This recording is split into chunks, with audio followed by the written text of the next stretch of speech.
Hey, how you doing? This is RJ. Today I'm going to go through my dollar bin again, my dollar bin stuff. Now, if you're one of my new subscribers, what I usually do is I have a couple of comic stores that I go to, and they have dollar boxes, and I buy at least $10 to $15 worth of stuff out of those boxes every week because, well, I missed out on a lot of comics, and mostly all that are in there are Marvel and DC. Now, there are a couple of independent titles, but I would say 80, almost 90% of them are DC. And I'm getting things like entire runs of the stuff from Marvel, from, the Ultimate lines and all that kind of stuff. But I want to go over, first of all, just for fun, what I got this week, because I didn't get a whole lot off the shelf this week, but I got $15 worth out of my dollar boxes. And it's fun to go over this stuff, but also it made me think of something as I was going through my pile. Now, first off, I got another one of these. I don't know what number, it was like 2 or 3 out of the dollar box the other week of this, and I love this. Now, I had done a video about, American comics, about Marvel comics becoming anime in the future, and if it becomes anything like this, this is an amazing book. I mean, I only read the one issue, and it was like number 3. I really liked it. What it's doing in the dollar bin, I don't know, but this is a good find. And I got these sigil ones because, well, they're pretty high up there in number. So I figured, we'll give them a chance. I kind of like the art. They look kind of fun. But they're really the only ones that I got that are not Marvel and DC. And, oh yeah, I got some epic stuff because there's a lot of epic stuff in there. And, it's old Marvel things that nobody wants anymore. Sisterhood of the Steel. It's number 1. I figured I'd take a look and see what it's about before I buy any more anyways. And I know I said I wasn't going to buy these out of the dollar bin, but they had, what is it? Number 1, 2, and 3. And I figured it's probably full of SJW nonsense. Really, probably is. And if it was anything else than $1 a piece, I'd say no way I'm going to even touch that. But I said, I'll pay $1 for it. It's number 1, 2, and 3, right? Might as well just see what it is, laugh at it if I have to, and that's about it. So these are the Marvel stuff, because there's a lot of things in there that are like this, that are not old, but people just don't want, and they're getting thrown in the dollar bins. So here's what I really wanted to talk about. I'll come back to it in a minute, but Spelljammers is something that I remember buying long ago. It's got John Quesada. Horrible art in these issues, but I'm going to suffer through the horrible art because it's basically, I don't know if you know anything about Spelljammers, it's basically D&D in space. That's what it is.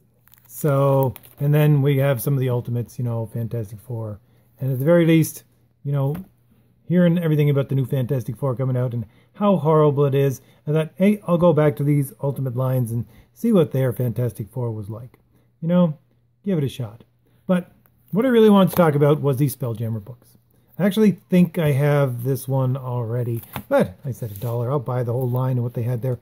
But here's the thing about these books, these Spelljammer books that I really like. I got into them when they were originally coming out. And the thing is that when I got into them, because I always liked D&D stuff, and it was kind of a shot in the dark anyways for DC to be publishing this stuff. Because it's from TSR, right?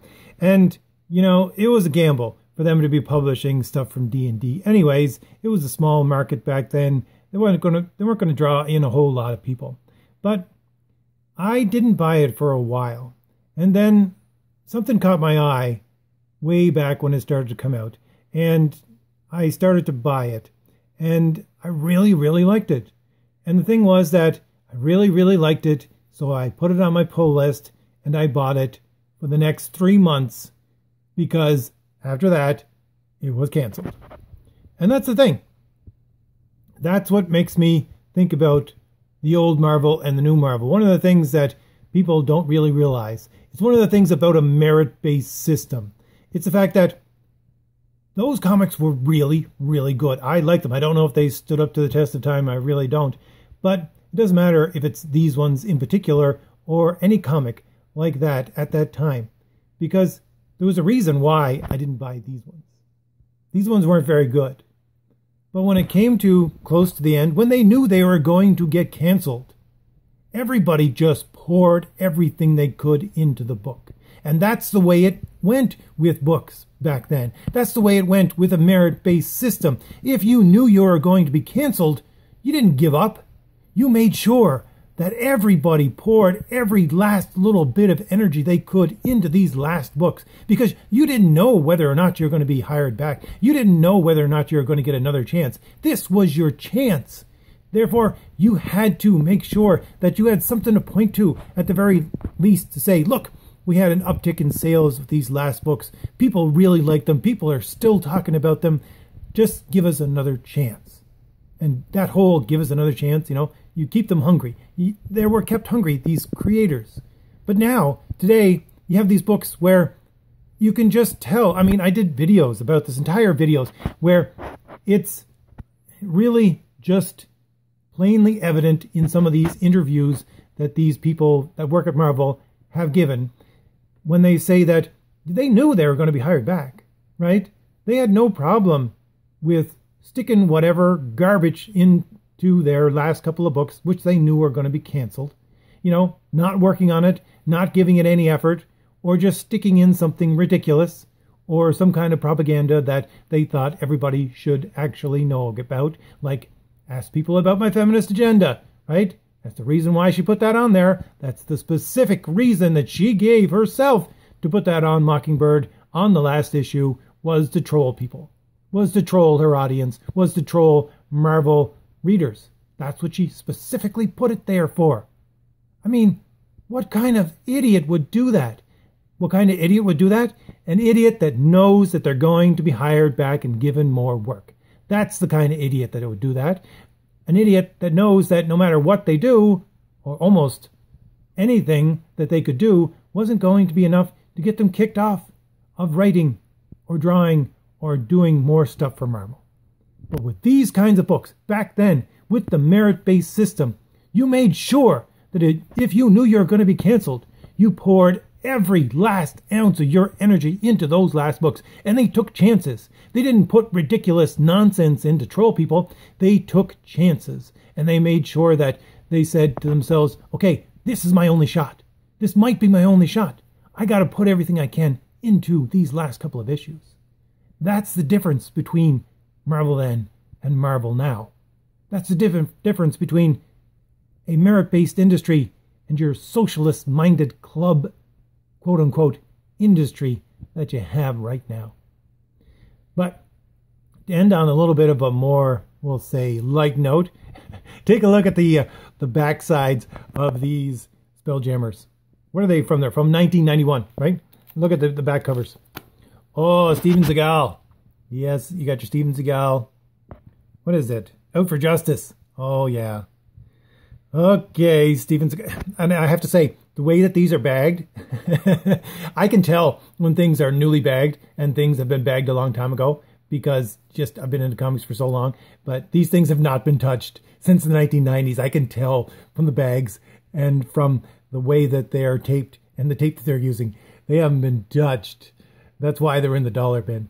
Okay, so you got Steven Seagal, right? Out for Justice. All right, what do we got here? Rocketeer. Okay, you're going up just a little bit there. I mean, Rocketeer wasn't the best movie in the world, but certainly better than Out for Justice. What do we got on the rest of these?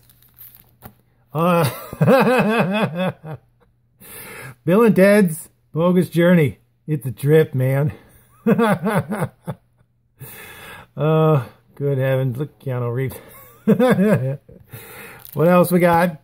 One last. What's the reveal on this one? Child's Play 3. Look who's talking. Oh, yeah. Well, that's just... Yeah, some things weren't great in the 90s, I'll tell you that. Bill and Ted. Rocketeer was good, though. Steven Seagal. Anyways, I always like to do these fun little videos with my dollar bin books. Show you what I got, and to actually just compare what things used to be and what they are now. All right, I gave you a little chuckle with Steven Seagal here. hit like, hit the shields on the lower right-hand corner of your screen to subscribe, and leave me a comment. Tell me what you think about these older comics and dollar boxes. I love to hear about dollar boxes. All right. I'll see you later. Bye.